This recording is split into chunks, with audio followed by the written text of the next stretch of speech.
If you were to ask any mathematician on the planet what the most important unsolved math problem is, it would be the Riemann hypothesis. And in fact, there's a mathematician who is quoted to, right before he died, have said that if he was to be resurrected 100 years into the future, his first question would be, has the Riemann hypothesis been solved yet? And it is all centered around something called the Riemann zeta function, which you plug in some particular value, which is going to be represented by the variable s, and then compute the sum of 1 over 1 to the power of s plus 1 over 2 to the power of s plus 1 over 3 to the power of s all the way off to infinity. So if we were to plug in 1, we would get 1 over 1 plus half plus 1/3 plus a fourth, blah, blah, blah, blah, blah, which actually approaches infinity. But if we were to plug in 2, we would get 1 over 1 plus 1 over 4 plus 1 over 9 plus dot, dot, dot, dot, dot, which we know approaches pi squared over 6. The unsolved part of the problem hinges around the idea of values of s where this function actually approaches the value of 0.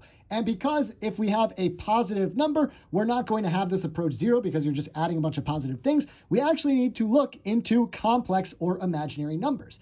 And what people have found is that if you solve for where the zeros of this function are, all of them seem to be 1/2 plus some imaginary number.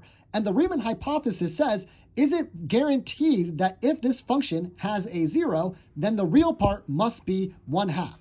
Assuming that we're dealing with real parts that are positive. There are actually, in fact, zeros of this function that are negative, but we're not going to talk about those. This problem is particularly crazy because it feels like something that should be solvable. In fact, I have a professor who actually said that he claims that this problem is really a failure of modern analysis because it feels like something that should be solvable, yet has plagued us for over 100 years. In fact, mathematicians have computed that the first 12 trillion zeros of this function all have 1/2. So we're pretty sure that it should be true. However, we're not sure yet. And in case you're wondering why this problem is so important, it's because it's connected to prime numbers. And in fact, if we were to know that the Riemann hypothesis is true, we would have much better ways of figuring out approximately how many prime numbers there are up to a given point.